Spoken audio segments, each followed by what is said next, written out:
నమస్తే, నా పేరు షరీఫ్. Welcome to UTV.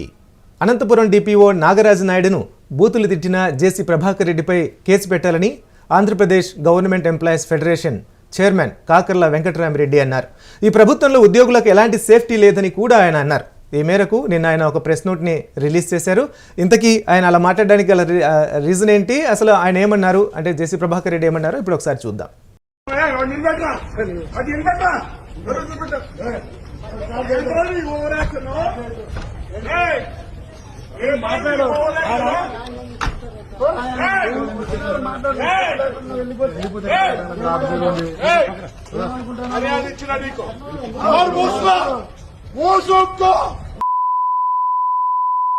ఎప్పుడు వచ్చింది క్యాట్ కలెక్టర్ చూసాం ఏం చేస్తావా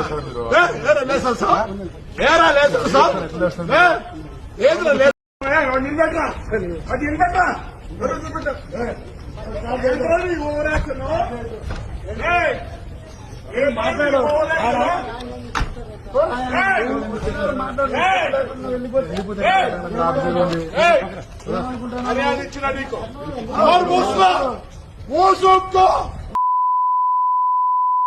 ఎప్పుడు వచ్చింది క్యాట్ కలెక్టర్ చూసాం ఏం చేస్తావా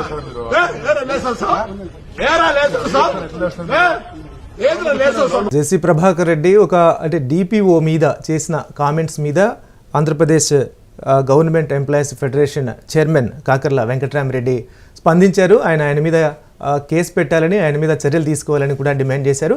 ప్రస్తుతం మనతో మాట్లాడడానికి ఆయన జూమ్ లైన్లో అందుబాటులో ఉన్నారు. నమస్తే అండి. నమస్తే యూట్యూబ్ ప్రేక్షకులందరికీ నమస్కారం. తాడిపత్రి ఇలాఖాలో ఎవరైనా జేసీ ప్రభాకర్ రెడ్డికి వ్యతిరేకంగా కంప్లైంట్ చేయాలి అంటే భయపడుతున్న మాట వాస్తవమే అని అనుకుందాం.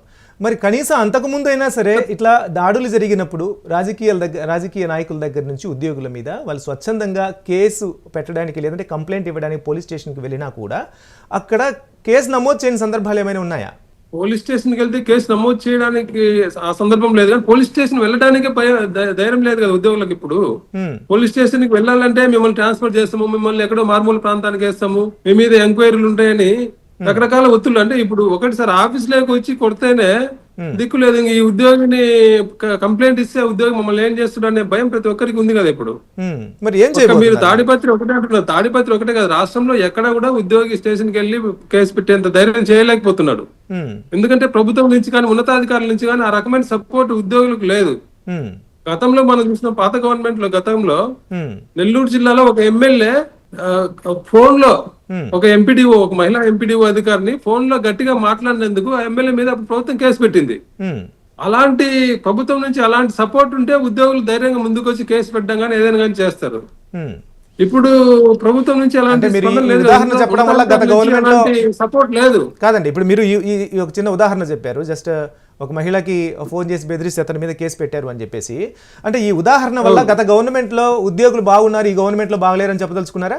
బాగున్నారనేది కాదు, గవర్నమెంట్ ఉద్యోగులు జరగలేదంటారా? ఇప్పుడు ఈ ప్రభుత్వం కూటమి ప్రభుత్వం ఉద్యోగులకు 9 హామీలు ఇచ్చిందండి. 9 హామీల్లో వాళ్ళు ఇచ్చిన మొట్టమొదటి హామీ ఏంటి? గత ప్రభుత్వంలో ఉద్యోగులు ఇబ్బంది పడ్డారు, మేము వచ్చిన తర్వాత ఉద్యోగుల గౌరవాన్ని పెంచుతాం, ఉద్యోగులకు అనుకూలమైన పని వాతావరణం కల్పిస్తామని చెప్పారు.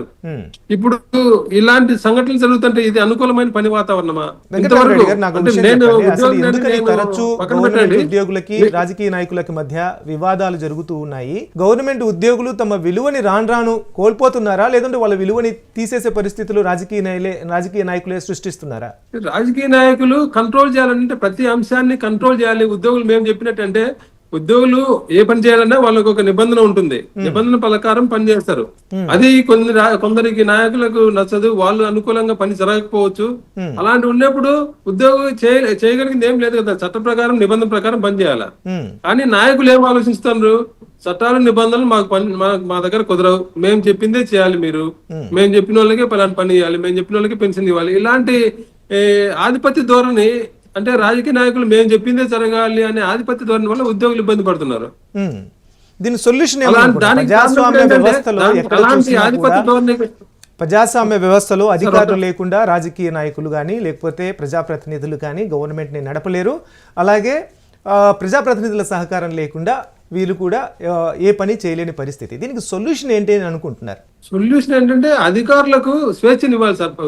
ఉద్యోగులకు రాజకీయ పార్టీ నాయకులు అంటే ప్రతి ఏ ప్రభుత్వం అధికారంలో ఉన్నా తాము చెప్పిన పని జరగాలని కోరుకోవడం రాజకీయ నాయకులు సహజం.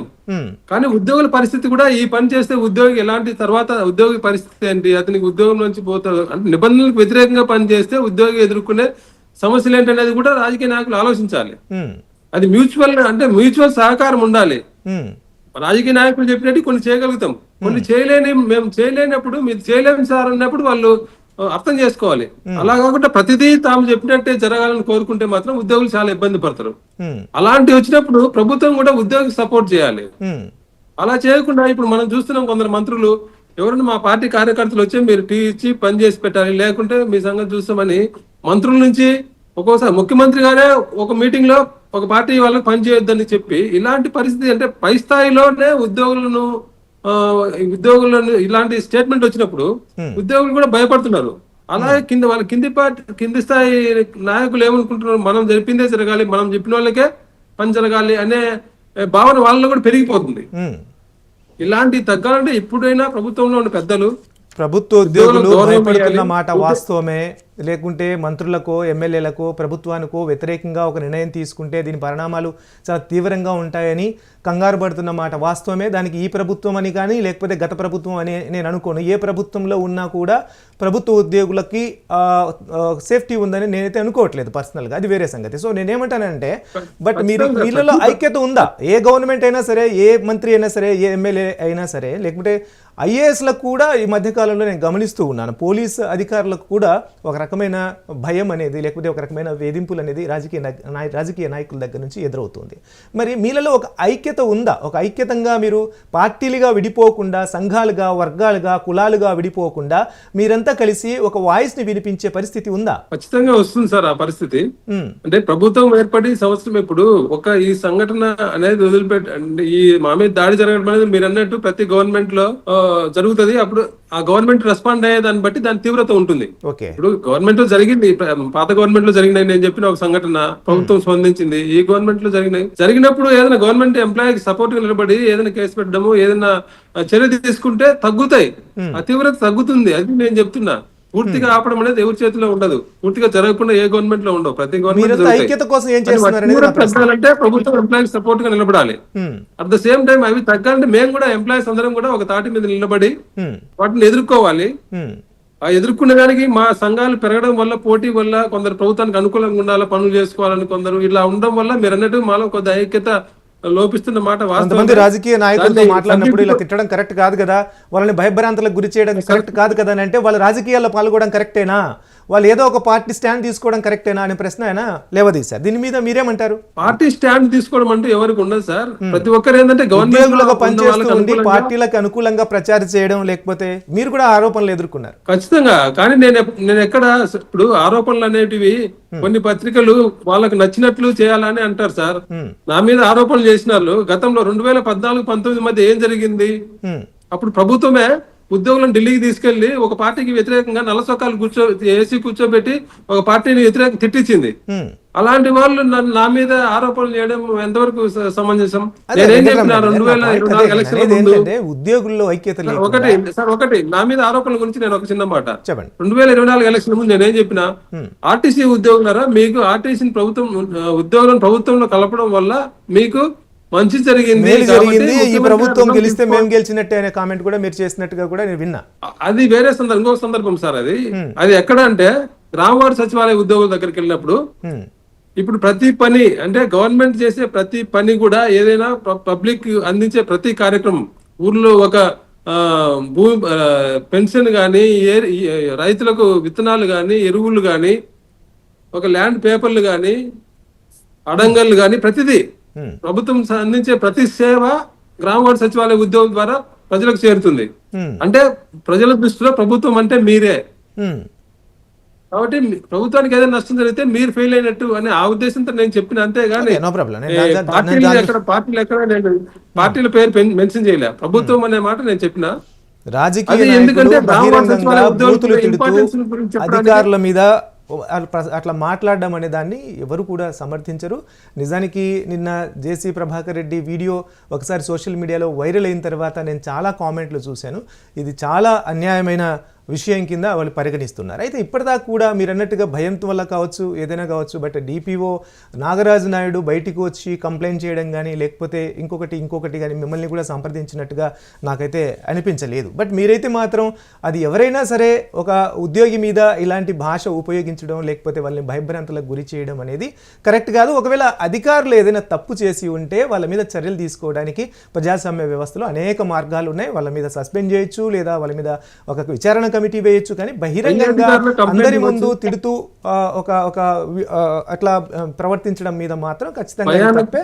తర్వాత ఆయన జేసీ ప్రభాకర్ రెడ్డి గారు మాట్లాడింది కూడా మీరు వినే ఉంటారు. ఆయన ఏమంటున్నారు, నాగరాజు నాయుడు అనే ఆయన పూర్తిగా అవినీతికి పాల్పడ్డాడు, నా దగ్గర డబ్బులు తీసుకున్నాడు, ఇట్లా కూడా ఆయన మాట్లాడారు. ఒకసారి ఆయన ఏమన్నారు కూడా చూద్దాం. వెయిట్ చేస్తానే ఉన్నా ఆఫీస్ పోదామని. నేను ఎప్పుడు ఏ ఆఫీస్ ఇప్పటికే ఉండేలేమే కదా, ఈడు ప్రతి దాంట్లో ఇట్లా చేస్తున్నాడు. మినిస్టర్ దగ్గర నుంచి అన్ని దగ్గర నుంచి వచ్చినాయి. పెద్ద ఫ్రాడ్ జరిగింది తాడిపత్రిలో ప్రతి దీంట్లో. వీడికి భాగం ఉంది. ఏమి ఇప్పుడు నేను దగ్గర జాయింట్ కలెక్టర్ అందరూ పర్మిషన్ ఇచ్చినారు. ప్రతిసారి నాకు పని ఉంది అని వీడు ఇచ్చేస్తున్నాడు. ఏమి వీడు డబ్బులు తీసుకున్నాడు. ఆర్డర్ కాపీలు ఇచ్చిన అన్ని ఇచ్చిన. ఏప్రిల్ నుంచి నేను ఫోన్ చేస్తాను, సార్ రండి సార్ అని. వస్తా మొన్న ఏమన్నాడు, మళ్ళీ ఫోన్ చేసి అన్నాడు. ఏమనుకుంటాను వీడు, మాకు తెలియదా, మాట్లాడతాడు, లేచి వస్తాడు బయటికే. లేచి వస్తాడు బయటకు వచ్చిన నేను నాకు తెలిసి ఎడ చేయాలో. ఇది దగ్గర సంవత్సరం జరుగుతుంది. మినిస్టర్ గారు పెట్టారు, అందరు ఇచ్చారు, కలెక్టర్ గారు ఇచ్చారు, జాయింట్ కలెక్టర్ గారు ఇచ్చారు. యాక్షన్ తీసుకోమంటే దండిగా లెక్క కొట్టినాడు. అతి పడతాడు, నేను మాట్లాడితే లేసి వస్తాడు. అంటే ఇది నాట్ ద వే. అట్లా ఉండకూడదు ఆఫీసర్. ఏం చేస్తాడు, ఏమనంటే మీరేమంటారు, బరిసినారు అంటారు. వాడు లేసి వస్తాడు. నేను మాట్లాడుతా అంటే ఏమనుకున్నాడు, క్వశ్చన్ వదిలిపెట్టలేదు, రేపు ఎంక్వైరీ చేయాల్సిందే.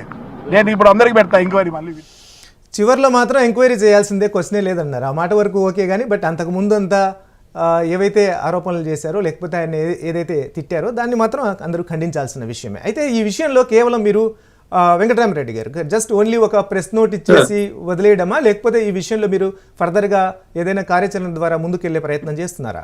ఇవి దాడులు అరికట్టాల్సిన బాధ్యత ప్రభుత్వం మీద ఉంది సార్. ప్రభుత్వం స్పందించకపోతే ఖచ్చితంగా నేనే కాదు మిగతా ఉద్యోగులు కూడా కొంతవరకు ఓపిక పడతారు. మరీ ఎక్కువైనప్పుడు ప్రతి ఒక్కరిలో చైతన్యం వస్తుంది. ఖచ్చితంగా అందరూ దీని మీద ఖండిస్తారు, దాని మీద పోరాటానికి ముందుకు వస్తారని నేను ఆశిస్తున్నాను.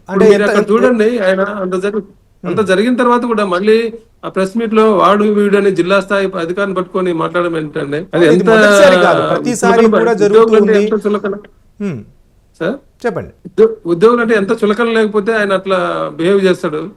అది తప్పు కదా. దాన్ని ఖండించాల్సిన బాధ్యత అందరి మీద ఉంది. ఖచ్చితంగా ఉద్యోగుల్లో కూడా అంటే ప్రభుత్వం వచ్చి 1 year అయింది, ఇంకా 4 సంవత్సరాలు ఉంది. ప్రభుత్వం ఏదో చేస్తుంది, ప్రభుత్వం స్పందిస్తుంది అని ఆశతో ఉన్నారు కాబట్టి కొద్ది ఓపిక బట్టి ఉన్నారు. ఇవి ఇంకా ఇలాగే పెరిగితే మాత్రం ఉద్యోగుల్లో తీవ్రమైన వ్యతిరేకత వస్తుంది. అది పోరాటానికి సిద్ధమవుతారని ఒక ప్రశ్న నేను సూటిగా అడుగుతాను.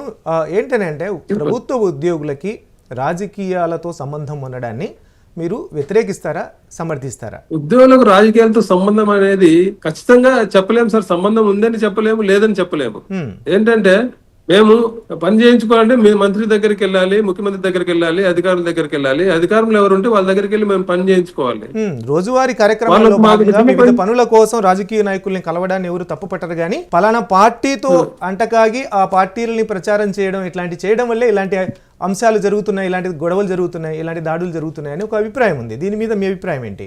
ఖచ్చితంగా అంటే అది పార్టీ పరంగా ఎవరు చేస్తారని నేను అనుకోలేదు. పార్టీ పరంగా కొన్ని పార్టీలు వాడుకోవాలని చూస్తాయి. నేను ఇందాక ఒక సంఘటన చెప్పినా మీకు, మీకు ఒక సంఘటన చెప్పినా దాంట్లో తప్పేదండి, ఉద్యోగులదే వాడుకున్న పార్టీదే. ఇప్పుడు అధికారంలో ఉన్న పార్టీ వాళ్ళు పిలిస్తే పోకపోతే ఉద్యోగ సంఘాల నాయకులు వాళ్ళకి ఏం పనులు కావాలని భయం ఉంటది. ఆ రకంగా పార్టీలు ఉద్యోగులు వాడుకోవాలని చూస్తున్నాయి కానీ ఉద్యోగులుగా ఉద్యోగ నాయకులుగా ఎవరు ఒక పార్టీకి అనుకూలంగా చేయాలని అనుకోరు. కాకపోతే అధికారంలో ఉండే వాళ్ళకు కొద్దిగా అనుకూలంగా అంటే వాళ్ళతో ఒక పని చేసినప్పుడు వాళ్ళ కట్టసీగా అంటే వాళ్ళను పొగడానికి మాకు ఈ నాయకుడి వల్ల, ఈ మంత్రి వల్ల, ఈ ముఖ్యమంత్రి గారి వల్ల మాకు మంచి పని జరిగిందని కొద్దిగా ప్రెస్ ముందు గాని మాట్లాడతారు.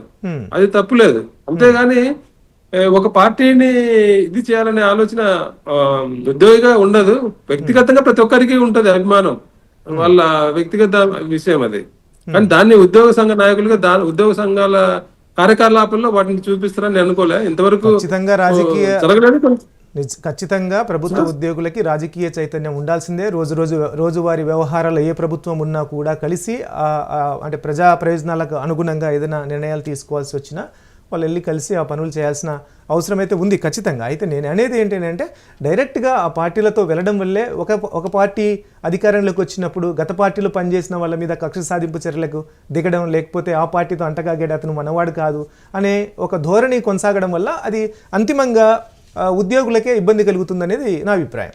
కరెక్టే సార్. ఇప్పుడు దానికి ఏంటంటే ఇప్పుడు అధికారంలో పార్టీలో ఉన్న వాళ్ళ మీటింగ్లకు వెళ్ళక తప్పదు ఉద్యోగులు. అలాంటి వెళ్ళినప్పుడు అపోజిషన్ వాళ్ళు ఏమంటారు, మీరు ఆ పార్టీకి అంటగాగిన అంటారు. మళ్ళీ వీళ్ళు అపోజిషన్ లోకి వచ్చినప్పుడు వాళ్ళు చేసేది పని అదే. కాబట్టి ఏ పార్టీ అధికారంలో ఉంటే ఆ పార్టీతో ఉద్యోగులు అంటగాగిందనే అపవాదం మా మీద వస్తుంది. సో అమాయకమైన ఉద్యోగులు కూడా ఒక్కోసారి బలి అయ్యే అవకాశం ఉంది. నిజానికి వాళ్ళకి ఏమీ సంబంధాలు లేకపోయినప్పటికీ ఈ గొడవ వల్ల ఖచ్చితంగా వాళ్ళు కూడా మధ్యలో ఇబ్బంది పడే అవకాశం ఉంది. అవును, దాన్ని అంటే ఇది చాలా సున్నితమైన అంశం సార్. దాన్ని పూర్తిగా అంటే రాజకీయ నాయకులకు ఉద్యోగులు కలిసి పనిచేయాలి. ఏం చేసినా కూడా కలిసి పనిచేసినప్పుడు ఇలాంటి ఆరోపణలు రావడం సహజం. దాన్ని చాలా జాగ్రత్తగా వ్యవహరించాలి ఉద్యోగులు కానీ రాజకీయ నాయకులు కానీ. వ్యవహరించినప్పుడే ఇలాంటి ఆరోపణల నుంచి దూరంగా ఉండగలుగుతాం. ఓన్లీ దాడుల మీదే మీరు గళం వినిపిస్తున్నారా, లేకపోతే మొత్తం అన్ని ఇష్యూస్ సార్? ఇప్పుడు గవర్నమెంట్ వచ్చి 1 year అయింది. అన్ని సమస్యల మీద నేను లాస్ట్ వీకే మాట్లాడాను. ప్రభుత్వం ఏర్పడి 1 year అయింది. 1 year లో ప్రభుత్వం ఉద్యోగులకు ఇచ్చిన 9 హామీల్లో ఒక్క హామీ అమలు చేయలే. ఆ హామీలు పక్కన పెట్టండి. ప్రభుత్వం రెగ్యులర్ గా ఉద్యోగులకు ఇవ్వాల్సిన 6 నెలలకు ఒక డిఏ ఇవ్వాలి. ప్రమోషన్లు చాలా డిపార్ట్మెంట్ ప్రమోషన్లు ఆగిపోయినాయి. డిఏ ఇప్పుడు ప్రభుత్వం ఈ జూలైతో పోల్చుకుంటే 4 డిఏలు పెండింగ్ ఉన్నాయి. ఈ గవర్నమెంట్ వచ్చినాక ఇంతవరకు ఒక డిఏ ఇవ్వలే. ఎప్పుడైనా కొత్త ప్రభుత్వం ఏర్పడతానే ఉద్యోగులు గత ఎన్నికల సమయంలో ఉద్యోగులు ఎలా ఉన్నారో మీ అందరికి తెలుసు. ఈ ప్రభుత్వం వస్తే మాకు మంచి జరుగుతుందనే ఆశతో ఉద్యోగులు అందరూ మద్దతు ఇచ్చినప్పుడు ప్రభుత్వం ఏర్పడిన తర్వాత ఉద్యోగులకు సంతృప్తి తెరిచే, ఉద్యోగులకు సంతోష పెట్టే ఒక్క చిన్న పని, ఒక చిన్న శుభవార్త ఉద్యోగులకు ఇంతవరకు చెప్పలే. ఒక IR ఇవ్వలేదు, డిఏలు ఇవ్వడం లేదు. అంటే 1 year పాలన మీద, 1 year దాటిన పాలన మీద ప్రభుత్వ ఉద్యోగులు పూర్తిగా అసంతృప్తిగా ఉన్నారని చెప్పదలుచుకున్నారా? 100% సార్. నేను చెప్పడం కాదంటే మీరు ఇందాక నా మీద ముద్రేశారు ఒక పార్టీకి అనుకూలమని. నేను వదిలిపెట్టండి. మిగతా ఏ ఉద్యోగ సంఘ నాయకుడైనా మీరు మాట్లాడండి, మీరు ఇంటర్వ్యూ చేయండి. ఏ ఒక్క ఉద్యోగ సంఘ నాయకుడైనా ఈ ప్రభుత్వం మాకు ఇది చేసింది, మంచి చేసిందని చెప్పమనండి. ప్రభుత్వ ఉద్యోగులంతా అసంతృప్తితో ఉన్నారు. 100% సార్. దాంట్లో ఏం డౌట్ లేదు. 100% అందరు కూడా ఫస్ట్ 6 నెలలు చూశారు, చేస్తుందని. సంక్రాంతికి చేస్తారు అనుకున్నారు, ఉగాదికి అనుకున్నారు. ఇట్లా ప్రతి పండుగకి ఎదురు చూసిండ్రు. ప్రభుత్వం మాకు డిఏ ఇస్తుంది, ఒక IR ఇస్తుంది అనే ఆశ చూశారు. కానీ ఎన్ని పండుగలు పోతున్నాయి, ప్రతి క్యాబినెట్ పోతుంది. ఈ క్యాబినెట్ కి ఇస్తారు, ఈ క్యాబినెట్ కి ఇస్తారు అని ఎదురు చూస్తున్నారు. ఏ క్యాబినెట్ లో కూడా ఉద్యోగులకు సంబంధించిన సమస్య ఒకటి పరిష్కారం అయ్యే నిర్ణయం తీసుకోలేదు. అవన్నీ పక్కన పెడితే కనీసం అంటే గత ప్రభుత్వంలో 3-4 నెలలకు ఒకసారి ఉద్యోగులను పిలిచి మీకు మీ సమస్యలు ఉన్నాయి, ఇవి చేస్తున్నాం, ఇవి చేయలేకపోతున్నాం అని మీటింగ్ పెట్టేవాళ్ళు. కనీసం ఈ సమస్యలు ఏమి చెప్పేవాళ్ళు, మీకు ఇంత పెండింగ్ ఉందని చెప్పేవాళ్ళు. ఇప్పుడు సంవత్సరం దాటిపోయింది, ఇంతవరకు ఒక మీటింగ్ ఉద్యోగ సంఘాలతో ఒక మీటింగ్ కూడా పెట్టలేదు. అంటే ప్రభుత్వం ఉద్యోగుల మీద ఉద్యోగుల పట్ల, ఉద్యోగ సమస్యల పట్ల ఎంత నిర్లక్ష్యంగా ఉందో అని చెప్పడానికి ఇది ఒక ఉదాహరణ అంతే. మాకు చేయకపోవడం సంగతి తర్వాత పెడితే కనీసం సమస్యలు ఏంటి, మా సమస్యలు తెలుసుకునే దానికి కూడా ప్రభుత్వానికి సమయం లేదా, మళ్ళీ నిర్లక్ష్యమా, మళ్ళీ ఎందుకు వాళ్ళు మీటింగ్ పెట్టడం లేదు కూడా తెలియడం లేదు. ఇంకో ప్రశ్న అడుగుతానండి. అంటే ఇప్పుడు జస్ట్ మీరు అన్నారు గత ప్రభుత్వం కనీసం 3 నెలలకి 4 నెలలకు ఒకసారి వచ్చి కనీసం ఉద్యోగులతో మాట్లాడేది అని చెప్పేసి, తర్వాత ఏదైనా ఒక బెదిరింపు ధోరణి కనబడితే వాళ్ళ మీద చర్యలు తీసుకునే వాళ్ళు అని అంటున్నారు. కానీ అదే ప్రభుత్వం ఇప్పుడు ప్రతిపక్షంలో ఉన్నప్పుడు, అంటే ఎవరైతే అంతకుముందు గవర్నమెంట్ నడిపించారో మాజీ సీఎం కావచ్చు, లేకపోతే ప్రతిపక్ష నేత వైఎస్ జగన్మోహన్ రెడ్డి గారు కావచ్చు, ఆయన మాట్లాడుతున్నప్పుడు పోలీసులను కానీ మిగతా అధికారులను కానీ తిడుతున్న ధోరణి ఉంది. వాళ్ళు కూడా ఈ మధ్యకాలంలో ఒక రకమైన సంస్కారవంతమైన భాష ఉద్యోగుల పట్ల మాట్లాడుతున్నారని నేనైతే అనుకోవడం లేదు. దాని పట్ల మీ అభిప్రాయం ఏంటి? అది కరెక్ట్ అంటారా? సమర్థిస్తున్నారు దాన్ని? ఎవరైనా ఏ పార్టీ అయినా సార్, ఏ పార్టీ అయినా ఉద్యోగులను బెదిరించే విధంగా మాట్లాడడం తప్పు. ఎవరు అధికారంలో ఉంటే వాళ్ళు చెప్పిన పని చేయడమే ఉద్యోగుల పని. కేవలం ఇలాంటి సంఘటనలు లేకుంటే బెదిరింపు ధోరణులు ఉన్నప్పుడు ప్రభుత్వం ఎలా రియాక్ట్ అవుతుంది అనే దాని మీద మాత్రమే మీరు మీ అభిప్రాయం వ్యక్తం చేయదలుచుకున్నారు. గత ప్రభుత్వం మాత్రం వెంటనే స్పందించేది, ఈ ప్రభుత్వం స్పందించలేదు అని అంటారు, అంతేనా? ఖచ్చితంగా. అంటే గత ప్రభుత్వం కొన్ని అంశాల్లో స్పందించింది, కొన్ని అంశాల్లో అన్ని అంశాలు స్పందించని చెప్పడం లేదు. కాకపోతే గత ప్రభుత్వంలో కొద్దిగా బెటర్ ఈ ప్రభుత్వం కంటే. ఇట్లాంటి విషయాల్లో ఏదైనా ఉద్యోగుల మీద దాడి జరిగినప్పుడు ఉద్యోగులను ఎవరైనా అధికారులు ఇంకో చిన్న సంఘటన చెప్పాలి. కరోనా సమయంలో అక్కడ మెడికల్ అండ్ హెల్త్ డిపార్ట్మెంట్ లో ఉన్నతాధికారి, ఆయన కూడా సిన్సియర్ ఆఫీసరే. ఆయన పని ఒత్తిడి వల్ల ఉద్యోగులు ఒక చిన్న మాట అంటే ఉద్యోగులు అందరూ బాధపడినప్పుడు స్వయంగా అప్పుడు సీఎం గారే చెప్పారు, ఇలాంటి సంఘటనలు ఉద్యోగులు మీరు కష్టపడి పని చేస్తున్నారు, మిమ్మల్ని ఇలా అనకూడదని ఆయన సీఎం గారు సారి చెప్పారు. అంటే ఉద్యోగులకు రెస్పెక్ట్ ఇచ్చే విధానం అదేం చెప్తున్నారు. ఇప్పుడు ఏం జరుగుతుంది, సీఎం గారే చెప్తున్నారు ఒక్కొక్క మీటింగ్ లో మీరు పలానా పార్టీ వాళ్ళకి పని చేయొద్దని. అలాంటి వాటి వల్ల కింది స్థాయి వరకు ఆ విధానం వెళ్ళడం వల్ల ఉద్యోగుల మీద ఒత్తిడి ఎక్కువ అవుతుంది. దానివల్ల ఈ దాడులు, ఈ దౌర్జన్యాలు జరుగుతున్నాయి. అంటే ఈ లెక్కన మీకు వచ్చే వాళ్ళు ఏ పార్టీకి చెందిన వాళ్ళు మొదట మీరు ఎంక్వైరీ చేసుకోవాలి. ఎంక్వైరీ చేసుకున్న తర్వాత అతను అధికార పార్టీకి సంబంధించిన వాడైతే పని చేయాలి, ప్రతిపక్ష పార్టీకో లేకపోతే ఇంకో పార్టీతో సంబంధం ఉంటే పని చేయకూడదు అనేది, అంతేనా? నేను అంత స్పష్టంగా చెప్పదలుచుకోలేదు, కానీ కాకపోతే ఉద్యోగుల మీద అయితే ఒత్తిడి ఉంది బాగా. ఏమంటే ఇంకో చివరి ప్రశ్న ఏంటంటే, గ్రామ వార్డు సచివాలయాలకు సంబంధించిన బదిలీల మీద విపరీతమైన విమర్శలు, విపరీతమైన ఆరోపణలు వచ్చాయి. దీన్ని ఎలా చూడాలి? దీంట్లో నిజానికి జరిగింది ఏంటి? ఖచ్చితంగా సార్, ఇప్పుడు గ్రామ వార్డు సచివాలయ ఉద్యోగులు ఏర్పడినప్పుడు 1,30,000 మంది తీసుకున్నారు. 1,20,000 నుంచి 1,30,000 మంది వరకు ఒకేసారి రిక్రూట్ చేశారు. అప్పుడు రిక్రూట్ చేసినప్పుడు అంతమందికి పోస్టింగ్ ఇచ్చినప్పుడు ఎక్కడ ఎలాంటి ఇబ్బంది రాలే. ప్లస్ ఆ రోజు వాళ్ళు కౌన్సిలింగ్ ఇచ్చారు, వాళ్ళు కోరుకునే ప్లేస్ లో వాళ్ళకి ఇచ్చిండ్రు.